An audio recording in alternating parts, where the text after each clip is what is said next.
Welcome back, fellow thriller addicts. We are diving deep into the terrifying claustrophobia of Freida McFadden's The Intruder, a novel that masterfully uses isolation to breed unrelenting suspense. This is more than a story about a visitor on a stormy night. It is an exploration of trauma, survival, and the devastating consequences of past failures. Our protagonist, Casey, sought refuge in the remote Maine wilderness, believing distance was synonymous with safety. But when a record-breaking hurricane hits, it doesn't just tear down trees, it delivers a terrifying, blood-soaked teenager named Lena right to her doorstep. This is a battle fought not with fists, but with psychological warfare, where every exchange is a lie, every moment a life-or-death calculation. Prepare for a meticulously detailed journey through the darkness, where the ultimate truth is so shocking, it will make you question the nature of victimhood itself. This is the definitive, expanded breakdown of The Intruder. The storm, the cabin, and the bloody invocation. The cabin was Casey's carefully constructed sanctuary, a place where the sounds of civilization were replaced by the therapeutic quiet of the woods. Yet, on the night the hurricane struck, the woods turned hostile. The sheer, overwhelming noise of the storm, the relentless roar of the wind, the crash of falling branches, the constant percussion of rain, was an assault on her senses, threatening to peel the very roof from her head. The primitive kerosene lamp cast a weak, golden pool of light, making the rest of the cabin seem cavernous and hostile. Casey felt the primal fear of true isolation, the kind that makes you believe you are the last person left on Earth. Then, the illusion of solitude shattered. Through a momentary flash of lightning, she saw the silhouette pressed against the kitchen window. It was a girl, shockingly young, maybe 16, utterly still, and drenched not just by the rain, but by a disturbing amount of dark, slick blood.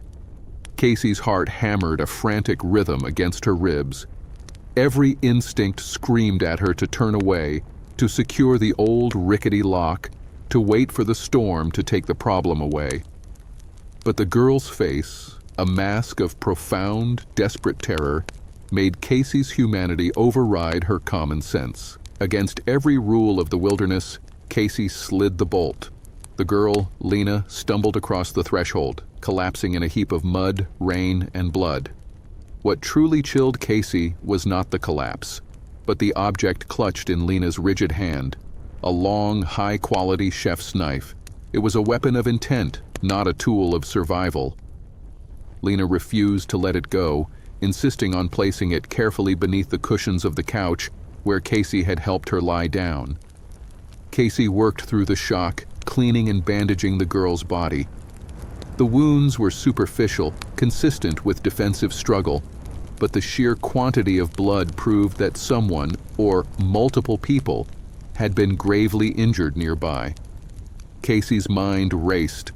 Was the source of the blood the attacker, or a victim the girl left behind? As the girl drifted into a fitful, shallow sleep, murmuring cryptic phrases about the bad man and having to run, Casey silently retrieved the knife, hiding it in a desperate attempt to gain some semblance of control over the intruder she had just invited into her life.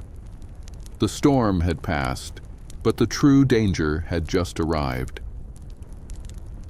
Interrogation, psychological warfare, and growing dread.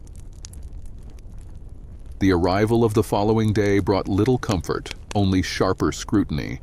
The quiet was unnerving, magnifying the psychological tension between the two women. Lena, now dry and slightly rested, was a masterful performer. She adopted the demeanor of a terrified, traumatized runaway, offering a meticulously crafted narrative of escaping a brutal foster father after a violent confrontation. Her account was compelling, filled with just enough painful detail to garner sympathy. But Casey, a woman who had lived a life professionally analyzing human behavior, sensed the hollowness beneath the performance. Casey's growing dread was fueled by glaring contradictions. Lena's story focused on a struggle with one man, yet the blood had been extensive, suggesting a deeper, darker event. Furthermore, Lena's eyes were too calculating, too quick to assess the environment and Casey's reactions, to belong to a purely traumatized victim. Every attempted exchange was a careful dance. Casey would try to coax information, asking gentle questions about Lena's family or destination. Lena would pivot, returning always to the theme of abuse and the necessity of her escape, her hands restlessly searching for the presence of the hidden knife. The cabin, once Casey's refuge, began to feel like a trap. The total lack of connectivity, no landline and cell service rendered useless by the storm, meant she was sealed in with a stranger whose intentions were terrifyingly opaque. Casey's internal monologue was one of constant self-recrimination. I should have called the police immediately. I should have left her outside. Her fear peaked when she managed to power an old radio.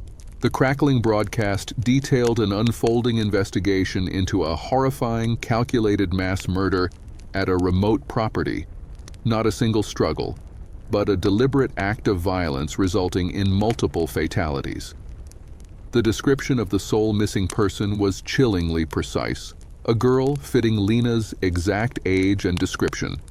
Casey was no longer sheltering a runaway. She was hiding the primary suspect in a capital crime. The psychological stakes had just become insurmountably high.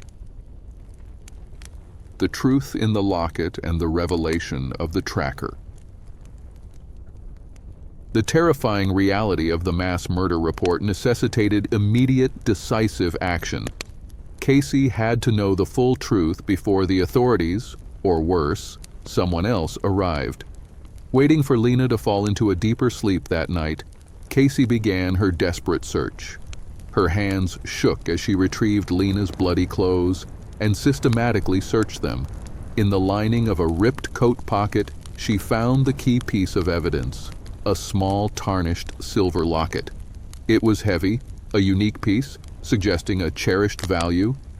Prying the locket open was the moment the floor truly fell out from under Casey's world.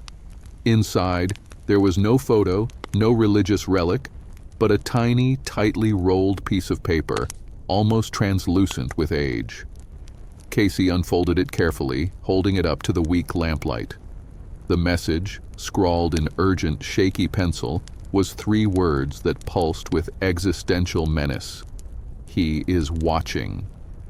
This was not a message of defense or distress from the night of the storm. This was a premeditated warning, a piece of surveillance.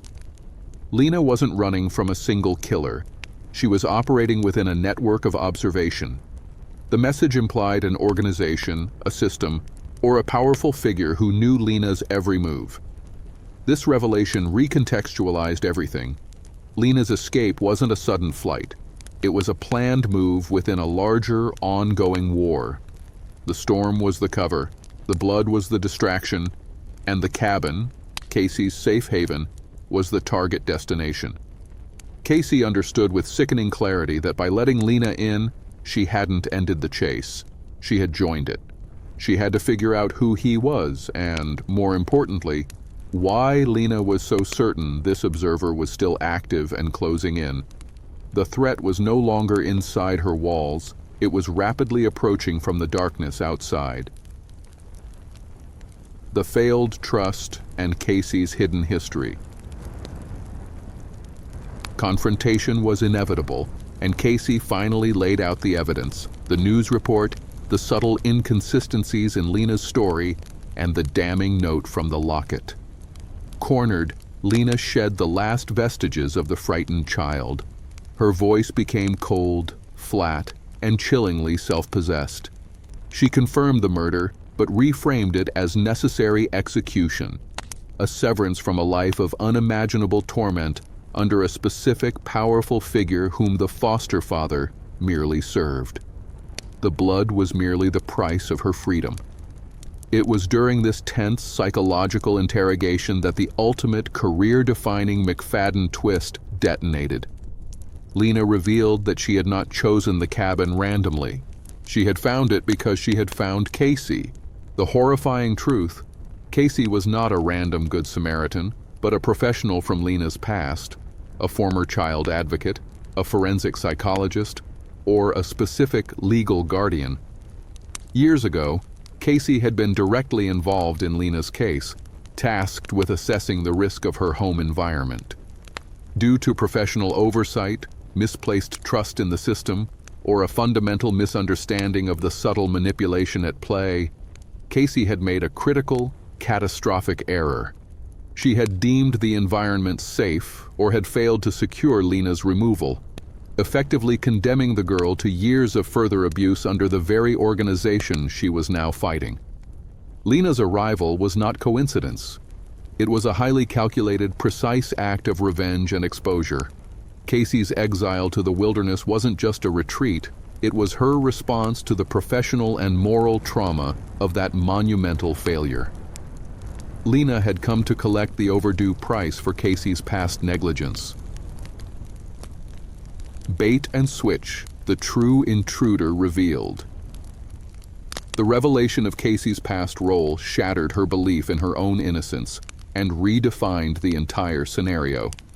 Casey's terror now mingled with crushing guilt, but Lena wasn't finished. With cruel, surgical precision, she used Casey's guilt to expose the final layer of the plan. The "he is watching" note wasn't a general warning.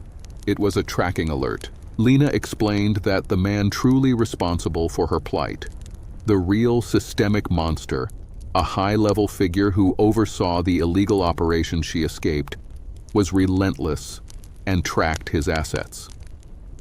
Lena knew she couldn't outrun him forever, but she could draw him out. The whole bloody escapade, the carefully timed arrival during the storm, the choice of Casey's cabin, it was all a masterful strategy. Lena needed a nexus point, a figure from her past that the hunter would be forced to focus on. Casey was not a sanctuary. She was the perfect, isolated, and guilty piece of bait. By linking her survival to Casey's forgotten involvement, Lena knew the hunter would prioritize neutralizing Casey, the potential witness, to find Lena. The terror was palpable. Casey had been so focused on managing the bloody girl inside that she had failed to see the much larger, more lethal trap being sprung from the outside. The intruder was never Lena. The intruder was the approaching systemic evil drawn to the cabin by Lena's calculated move. The quiet hum of the wilderness now felt deafening, anticipating the arrival of the ultimate predator, and Casey, the professional who thought she was safe, was now standing squarely in his crosshairs. Lena, the seemingly vulnerable victim, was revealed to be a brilliant, ruthless survivor, using her own trauma as a weapon and Casey as the human shield. The climax of blood and the permanent bond of silence. The tension culminated in the arrival of the hunter, a figure of chilling, almost bureaucratic menace who saw only loose ends and assets to be recovered. The confrontation was not a fair fight, but a desperate, animalistic struggle within the confined, light-starved spaces of the cabin. The battle forced Casey and Lena into a gruesome, life-saving alliance. Lena's years of evasion and survival training made her the tactician, guiding Casey on when and where to move. Casey, using the primal force of her fear and the hidden chef's knife, fought with a savage intensity she never knew she possessed. The climax involved a brutal, visceral struggle in the hall, ending when Casey, driven by a mixture of self-preservation and a profound, delayed sense of moral duty to correct her past failure, delivered the final, fatal blow. The silence that followed was absolute, broken only by their ragged breathing.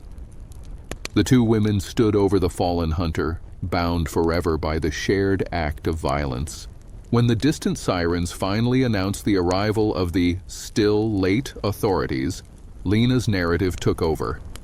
She seamlessly wove the events into a tale of righteous self-defense, leveraging Casey's previous professional standing to lend credibility to the story. Casey, psychologically shattered and now irrevocably stained by the violence and her own failure, became Lena's permanent accomplice, bound to the lie to protect both herself and the girl. The story ends not with justice, but with ambiguity. Lena vanishes into the world, an uncaught, highly capable survivor armed with a new identity and an understanding of the system's weaknesses. Casey is left in the wreckage of her cabin and her morality, realizing that while she physically survived the night, the true price she paid was her peace and her ethical clean slate. The intruder left, but the dark, indelible truth of that night remains with Casey, a constant chilling echo in the once silent woods.